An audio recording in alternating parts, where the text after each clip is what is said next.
Good evening and welcome to On the New York Circuit. I'm Liz D'Antonio. Tonight we bring you a very unique artist all the way from the other side of the pond. An amazing singer and songwriter who is often compared to Sade and Seal. Please join me in welcoming all the way from the UK, Adama. Welcome, Adama. Thank you for having me. It's very exciting to have you here tonight. Thank you. This is your first U.S. interview, is that correct? Yes, it is, absolutely. So I'm very excited. It's so great to have you here.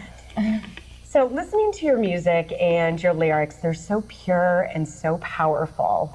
Tell us a little bit about where you receive your inspiration from for your music. Okay, it's a bit weird actually, but ever since I was a kid, since I was 3 years old, I dream my songs. So I go to sleep and I hear the music, hear the lyrics and the instrumentation, and I wake up and write it down. So it's all coming from somewhere. So it's coming from your dream. Yeah, absolutely, like a dream world. So. And thinking back on that, do you remember the first time you had a dream that inspired your music or that you can remember? I do. I have a vivid memory. I was just like 3 years old and I was a conductor.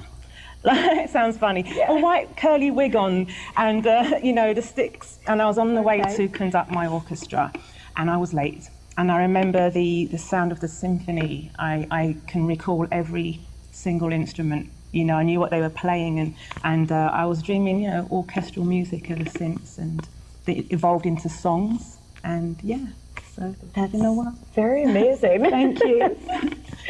Now, your song For the Day. Yeah. Tell me a little bit about that. That seems to have a lot of meaning to it and a lot of inspiration there. Right. Well, I was very nervous to write it. I had the dream and I woke up, I was like, there's no way I'm going to write this song because it was about the Twin Towers.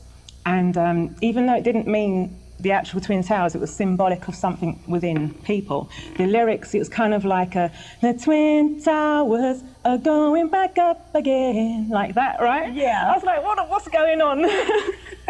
So anyway, I wrote it and I'm glad I did because it's come out as a beautiful track. And it sounds very gorgeous.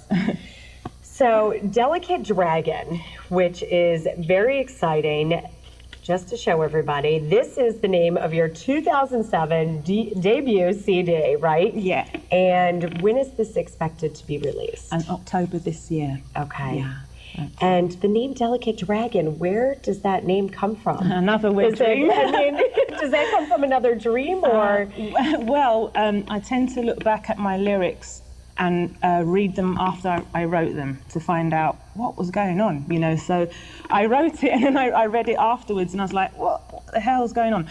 But I realised it's about me, it's about my emotions. It's like really sensitive but strong, so it's kind of about my inside, my heart, my feelings. Delicate to you and important to you. Yes, absolutely. So the first track, The Moment.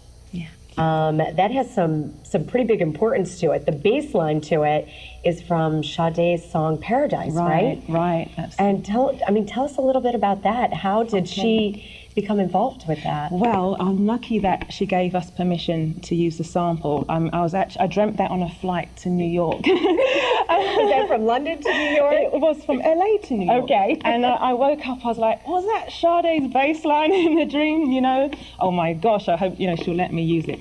But so it was all okay, so I could keep the song, true to the vision. So you contacted her and the publishing, they were cool with it. They were very inspired by that. Cool. Yeah, I'm lucky. Wow. It's great. So you started this whole journey with a very well-received 4-track EP1 release on your MySpace page, right? Right, that's right. Which seems like that whole internet generation has been so well received and has done a lot for promoting you and your album and all of your upcoming music.